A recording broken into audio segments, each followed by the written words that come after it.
Good evening, everyone. My name is Brian Kimmett. I'm your host, and with me tonight is a returning guest.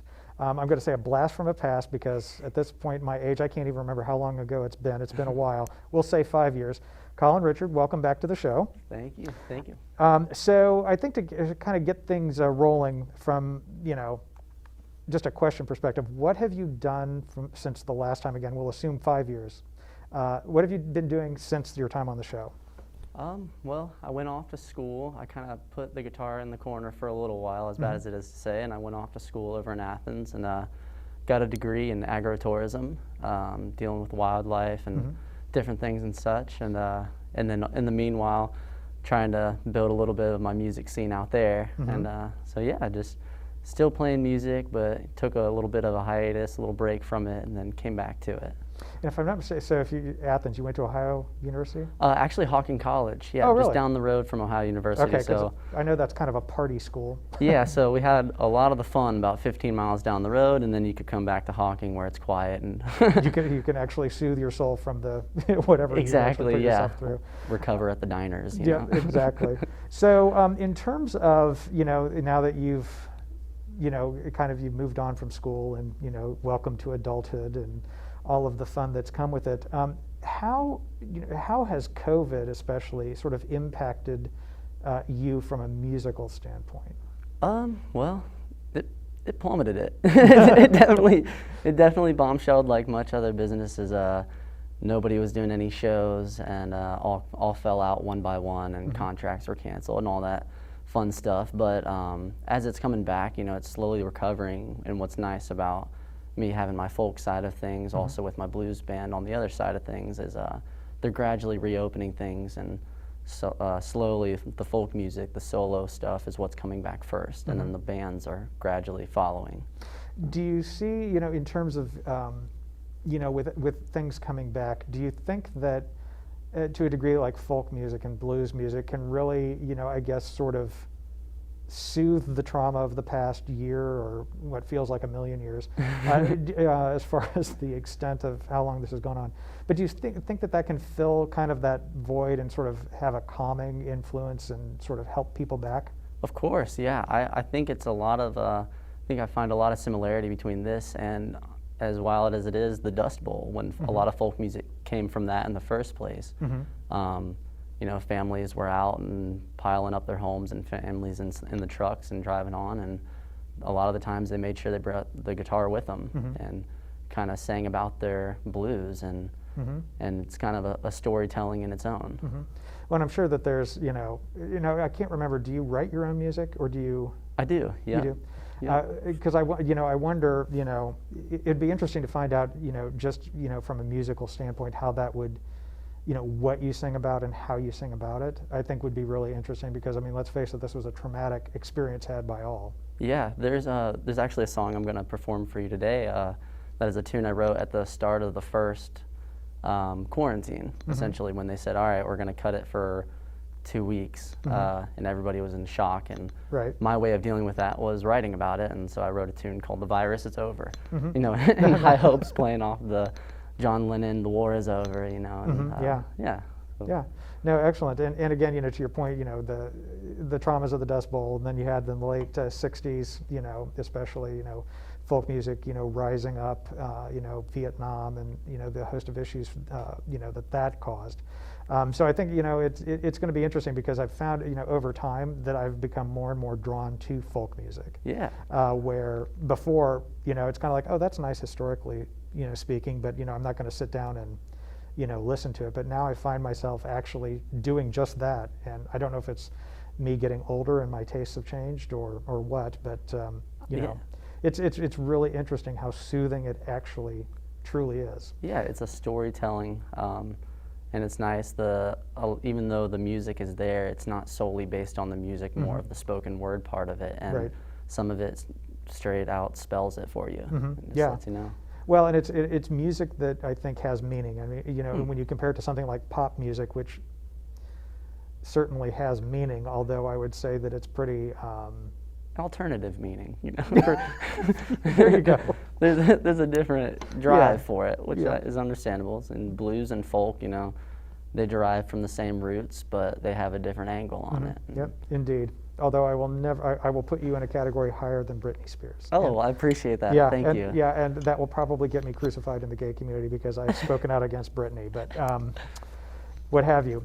So now you're going to be playing at the Affair on the Square, correct? Yep. And that's coming up when? I've actually forgotten. You caught me off guard as well. June 4th. On June 4th. June 4th, our Yep. producer Randy Phillips, with the save there, June 4th. Thank you. As far as that goes, excellent. And what I found interesting too is the fact that you're actually going to be playing at Pride this year. So, Yeah. you know, just from the standpoint of, you know, you as a straight person playing at, in essence, a festival, you know, for gay people, you know, a marginalized group still, not to the extent that it has been in the past, but still to a degree marginalized. Why is that important for you to do?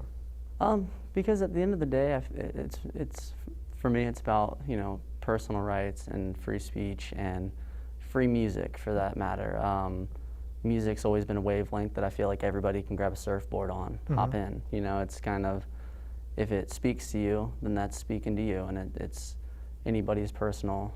You know, it can be as personal as you like or as unpersonal as you like, and it'll actually be my blues band playing there, and so we're really excited to get up and at 'em. You know, I love playing folk music, and that's, like I said, really to the soul kind of thing for me, and the blues band lets me get up and jump around a little bit more and kind of show it externally rather than just through the spoken word part of it. Yeah, no, it's going to be interesting because, you know, again, I don't think a lot of people think, oh, well, straight people are going to come and, you know, be a part of this, and I think we as a community tend to kind of forget about, you know, all of our allies that are actually out there.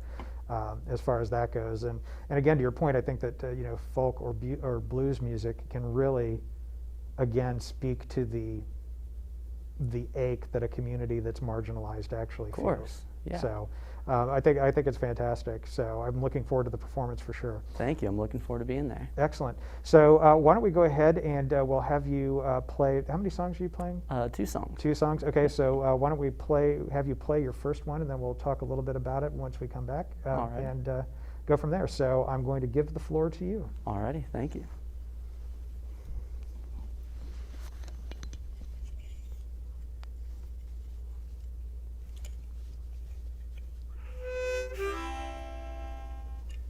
So this first one I'm going to play for you is, it's called "The Virus Is Over." Excellent.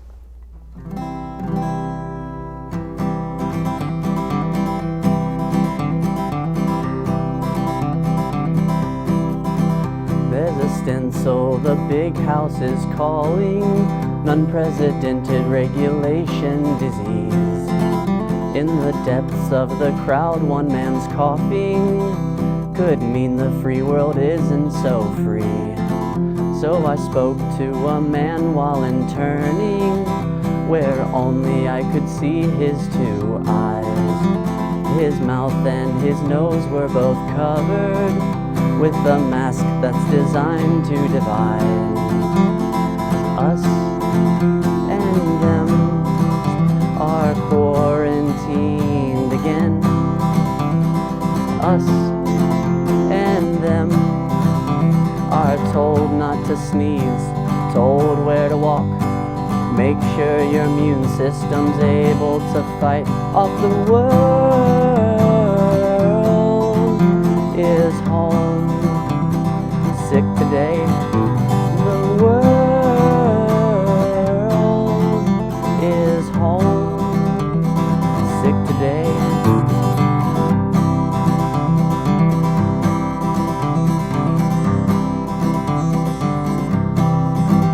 While walking through the stores, I was baffled, for empty shelves were all I could find. Panic was tucked like a blanket in the bed of the whole world's mind. So I asked a near worker for reason. Startled, he stepped back with ease. Soon then he asked where my mask was, then told me I'd better just leave. For us and them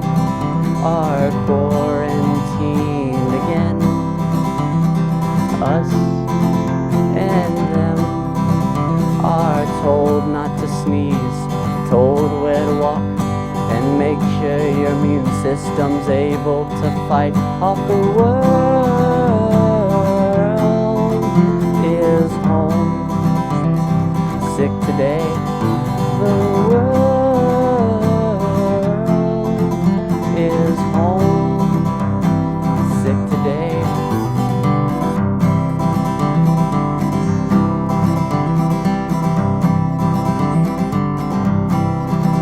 Well, I fear that this could be a cruel ploy to get us to turn a blind eye from the murder and all of the mayhem that we've known for most of our lives.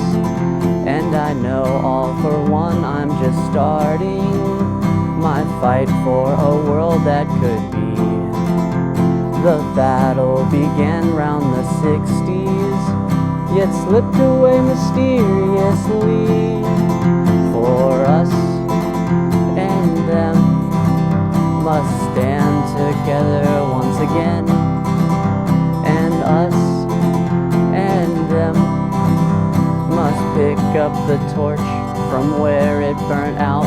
Then maybe again we can stand up and shout for love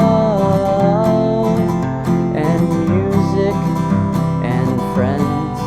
Stand for love and music and friends.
Well, that was fantastic. Thank you. Yeah, I mean, it was interesting because I was, listening to you. It's like, my God, that just encapsulated pretty much what we've gone through over the last, over the last year or so. I mean, so succinctly, but again, I think it's the folk music. There's an emotion behind it that that was a really good song. Thank you. Let's just put it Thank that you. way. So how long did it take you to write that? It took me, at the risk of sounding unmodest, it took me a couple hours, but I say that because as soon as they, announced on the news that this, we're in lockdown, it was kind of a flood of emotions, and the only thing I could do was pick up and write, and so I kind of just sat there and wrote it, and it at that rate kind of wrote itself, just because, as you said, everything was happening all at once, so all I had to do was just add a guitar line to it. That's so we're talking about the music and the lyrics, and you did this in a couple of hours? Yeah. I can maybe play chopsticks on the piano in a couple of hours. It would take me that long to remember the right keys. So wow, that is amazing to me. Well, thank you. Fantastic. There's no need to be immodest. That's toot your own horn on that one, because man, or I guess pluck your own guitar. Or Pluck my own guitar on that one. Yeah, exactly. So what's the second song that, is this something that you wrote again during this time period, or is it an older piece? It was a little bit earlier than that, older. I wrote it, and this is one my blues band, Colin Richards and Spare Change, we do. I kind of figured I'd give a little taste of what will be at the Pride Festival, and we'll definitely be playing this one. But it's a one that I love to play. It gets people up and moving. Excellent. When you sit and listen, you tend to sit, and this one is one that you can sing to, dance to. Excellent. Well, again, the floor is yours. Well, thank you. This one's called Fast Walker.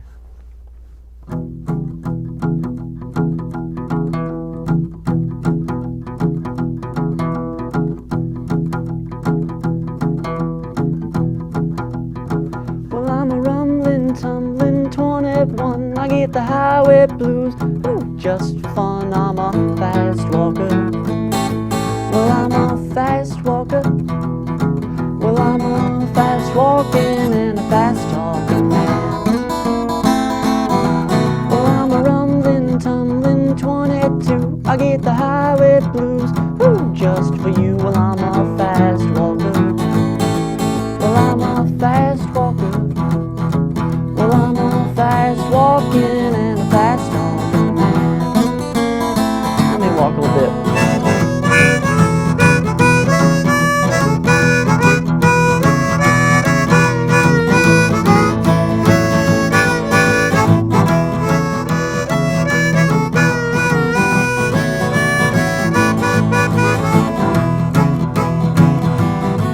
Well, I'm a swinging high and a kicking low. The days roll on even when they won't. Well, I'm a fast walker. Well, I'm a fast walker. Well, I'm a fast walking and a fast talking man.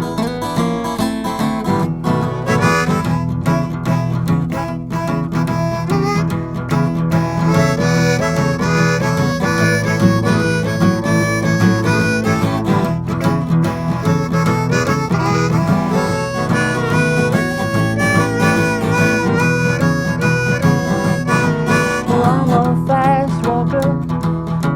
Well, I'm a fast walker. Well, I'm a fast walker. Well, I'm a fast walker. Well, I'm a fast walking and a fast talking man.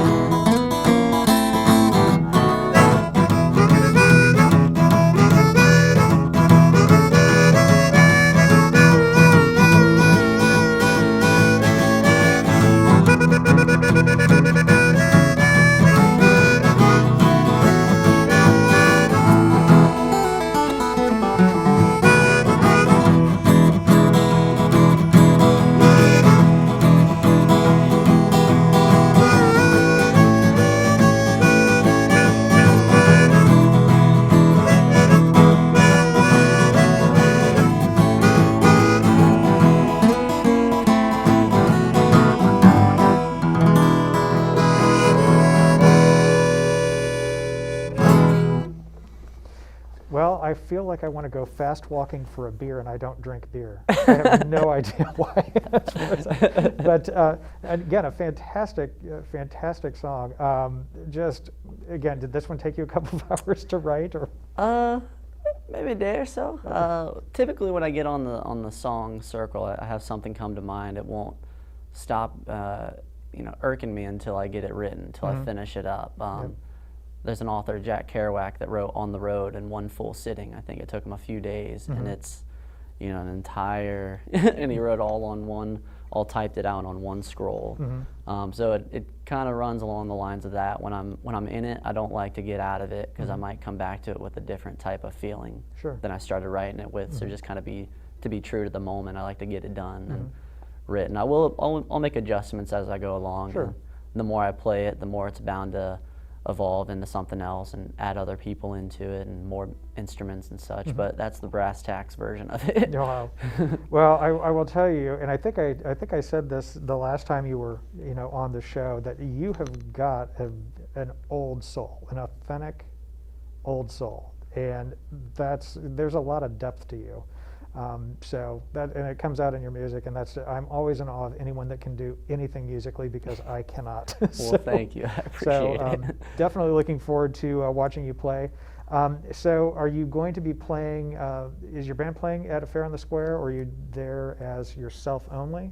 I believe that will be my band and I as well. Okay, excellent. And if it's not, I'm sorry to the listeners.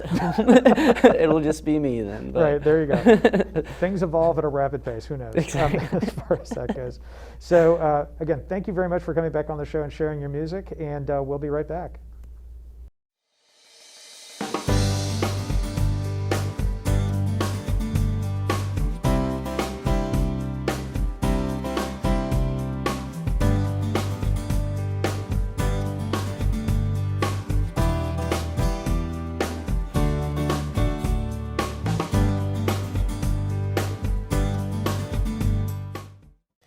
Hey, how's it going? Here we are again with our cooking segment. I am Rob Waldron, owner and operator of Catering by Rob, and this is our chef, Chef Bailey McIntosh. Hello.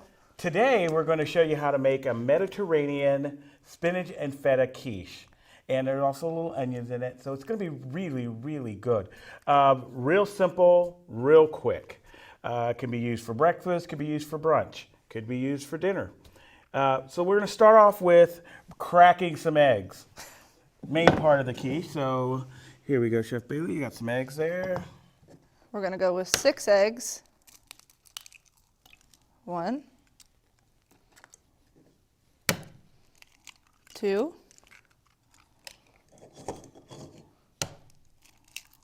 3. Ooh, that Oh, one look, a had double 2. yolker. All right. Check that out. It's going to be twins. Twins. 4. So would you call that 7 eggs then? Well, not necessarily, because this only equals 1 egg regardless. You notice she's using that fancy one-handed method. Well, I like to just have to use 1 hand. All those culinary people, they get real fancy. So after you got the eggs, then we're going to add some, going to whip it up a little bit. Go ahead and add that in. We're As going I'm to add some whisking. half and half. Okay, that's good. About a half a cup. Mix that really well. It's like making scrambled eggs.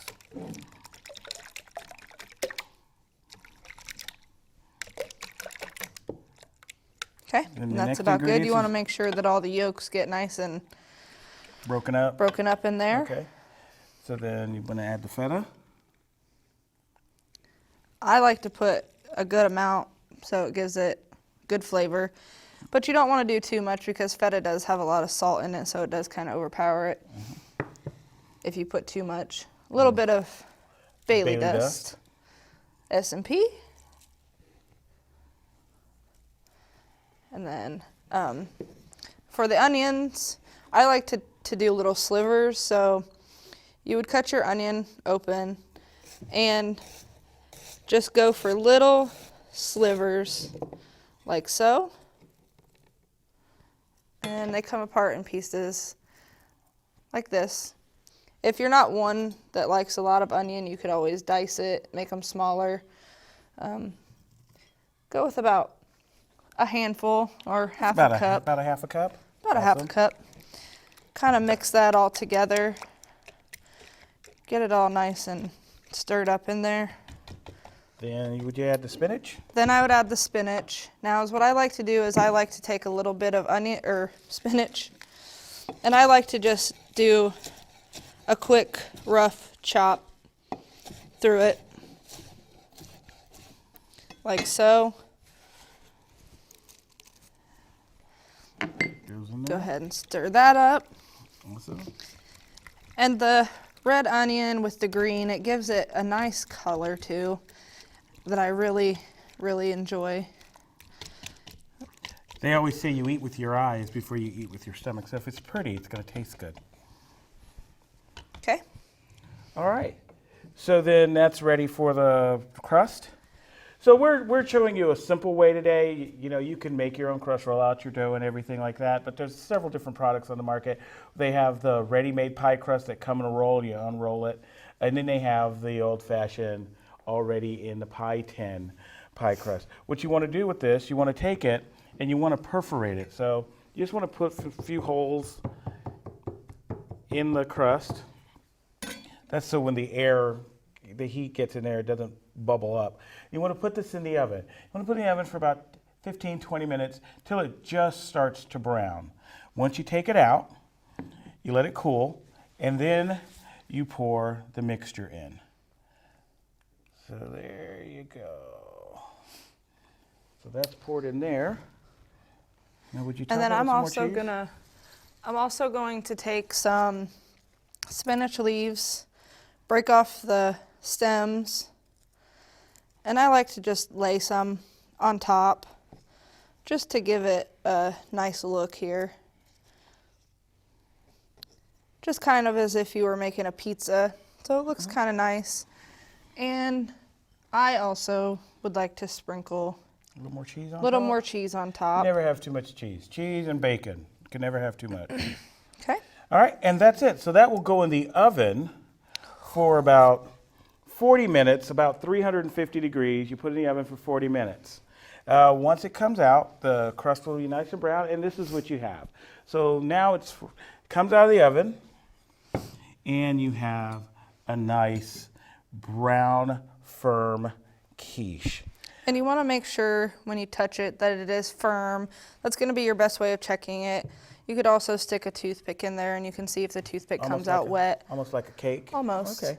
So why don't we cut that Do you up want me to and- show them what they can do to garnish it? Yes, And then, let's do that. Okay. There you go. All right, so as what I did to garnish this, it's really, really simple. Is you want to take out the stem off the tomato. I flipped the tomato over onto its top and I cut it in half. And then I cut it into little segments here. So you'll get nice little pieces of tomato like this. You want to use the ones that look the prettiest, obviously. And then is what I do is Let's just take that off. we'll just take it off and I'll show them. So then I just, lay them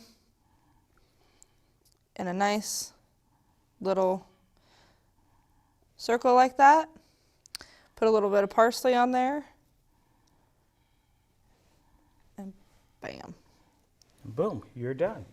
So now we get to cut it and see what it tastes like. Okay. So to cut this, again, You should probably cut it like a pie, maybe? you would cut it like a pie. You might want to move some of the garnishes out of the way. You want to make sure that you're getting all the way down to the bottom to ensure that you get a really nice piece. So when you're pulling it out, it's not gonna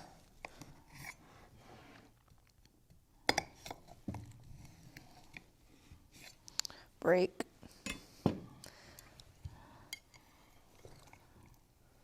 And there you go.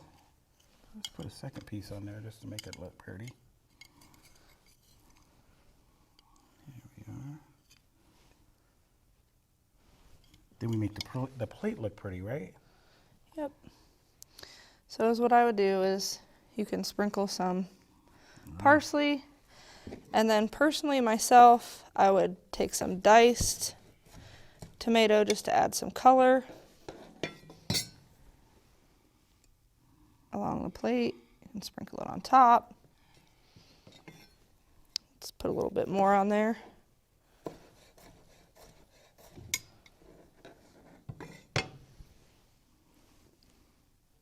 Voila. And there you have it, a spinach feta Mediterranean quiche. Hey, we'll see you next time when we have many more recipes for you. Once again, I'm Rob Waldron from Catering by Rob, and this is Chef Bailey. Thank you. Thank you. And welcome back, everyone. And Colin, for the audience at large, how can they find your music? Are they able to purchase it somewhere? Yeah, well, we do sell hard copies at all the shows. And for those younger listeners that aren't sure, those are CDs. But we also have music on Spotify and all the music streaming platforms. If you look up Colin Richards and Spare Change, it should pop right up. And that's with the blues music and the solo folk music on there. Gotcha. Excellent. So, so you're saying all music streaming platforms? So we're talking Apple Music, Spotify, Yep. et cetera. Excellent. And for those of you who are old, that's newfangled technology that you can find on that you get on your phone. Ask your children or your grandchildren if you need help. So again, thank you very much for being on the show, Colin, and we look forward to seeing you performing at the Affair on the Square and also during Pride. Great. And, see you then. Yep. And thank you and everyone out there, and we'll see you next week.